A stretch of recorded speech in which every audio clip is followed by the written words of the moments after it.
Hello, everyone. This is Pieces of News, and so welcome to all of you. You will see a blank spot behind me, that over there, where the bridge used to be. So the map is on its way, and I will post it up there with all the little stickies of where we are all from. So I think that would be a cool thing, and someone from another country, as we build it, that map was going to look awesome. So, so by, I would say, late afternoon, I should have it up and ready to go. So just know that I am working on it. And so is Amazon. All right, so back to Pieces of News. We have some good ones here and some good conversation that can happen. We have a winner of a grant. Let me see if I can find her. And this grant will be used as a $2.5 million grant that will be used to study the different ways in which the airlines, so the title reads, $2.5 million of grant funds research to help airlines improve safety and dignity for wheelchair users. They're hoping also to design a consistent way of handling wheelchair users, so of different levels. So let me see if I can find her name. Indiana University professor Chu Cole was awarded with these funds, and she will be helping airlines to study what their experiences have been, and she hopefully will include wheelchair users, get their feedback, and that's a lot of work. So hopefully we will get something put together for all the airlines in which we will be handled, treated much better in a safe manner. They won't drop us.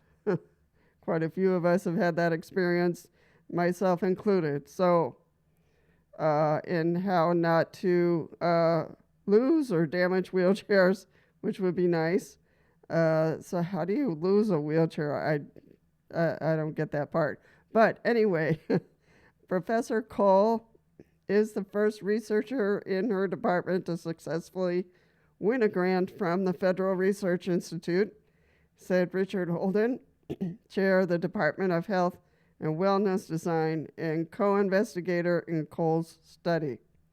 The new grant covers a 5-year study for Cole, intends to use to develop a host of recommendations on training programs to improve the ways aviation employees assist passengers who use wheelchairs, walkers, and other mobility aids. So we hope that Professor Cole goes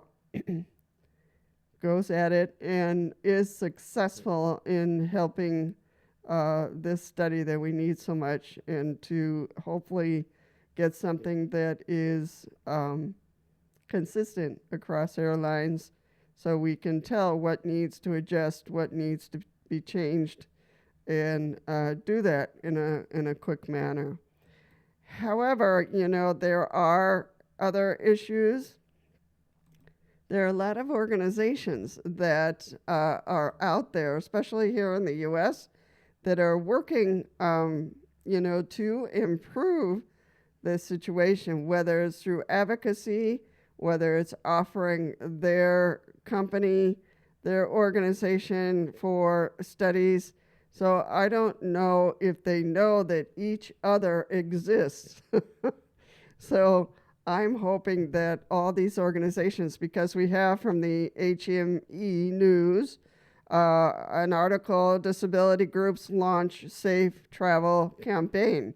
So they're working on there, and this was written by HME News staff. So thank you to HME News to talk about this. So this is up in New York, and it includes the United Spinal Association. So, there are various organizations across the board who are trying and working hard to improve our situation in the aviation industry.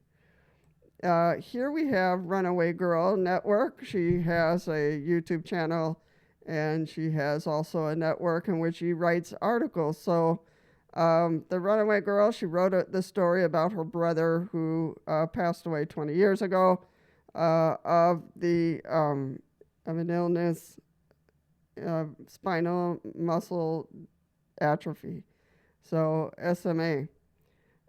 So he wisely said, my disease doesn't make me disabled. The world does. Everyone can take a ramp, but not everyone can take the stairs. So in his wisdom, he passed away at the age 19, which is very sad, very young. And then down below, we have Shane, who has a big YouTube channel. I can't remember their full name of their channel, but Wayne is also in a wheelchair here. It has a video, so we will post that video. So thank you, Shane. And shows people what he goes through when he has to fly. And he flies for work. So he he wrapped himself the way he has to in an airplane. So it is a little goofy, and I can hear his wife laughing in the background while she holds the camera. But you can watch this video and get the idea of what Shane goes through. But here we are with all these organizations. We have All Wheels Up. We have the FAA. We have the Air for All from the UK. We have Collins Airspace that are advancing concepts to accommodate wheelchair users in flight. So, we have Delta, we have Boeing, who's helping out with all this. We have the DOT. So my hope is all these organizations that are talking about wheelchair users in flight find each other, because some can build, some can advocate, some can suggest, some can guide. So they all have different skills.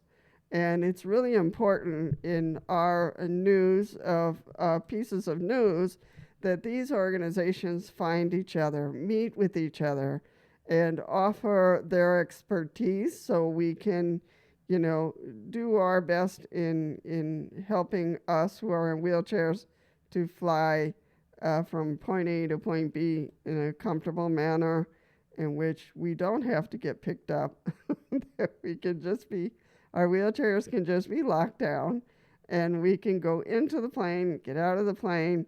There's no more loss of wheelchairs. There's no more breakage of wheelchairs, and all goes well. So I know that they're just working with power wheelchairs for now. I don't know when they will include manual wheelchairs, but we will see how all of that goes.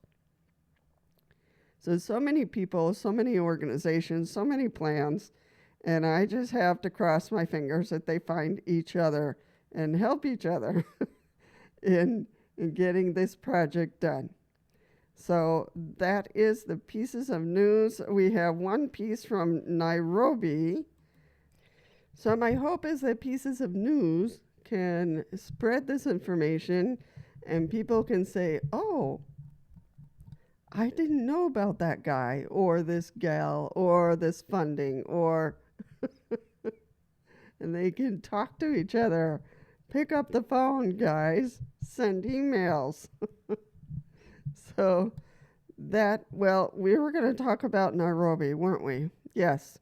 This comes from ABC News, and the title is Why People with Disabilities in Nairobi Are Looking Beyond Public Transport to Navigate Busy Cities.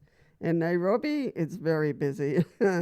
There's traffic jams wherever. And this article was written by Magdalene Waniki. Associated Press, November 7th, 2024. So here they're just battling public transport because they have to be picked up by someone and brought into the bus, and then their wheelchair is thrown in with the luggage, I'm sure, on top of the bus. So it is kind of crazy.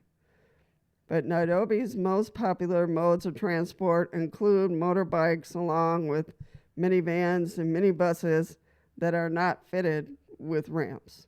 They also are not designed to fit wheelchairs in their aisles, so users must be hoisted up the stairs and placed in a regular seat while their wheelchairs are put with the luggage and tied down, I suppose. In most cases, the people manning the bus terminals have to lift you off the wheelchair to help you board the buses. This is not only uncomfortable, but leaves you attracting unnecessary attention from the public. Wikali told the Associated Press. She is among 2.2 of Kenya's population, or about 900,000 people who live with disabilities. The most common type of disability is mobility related at 42%.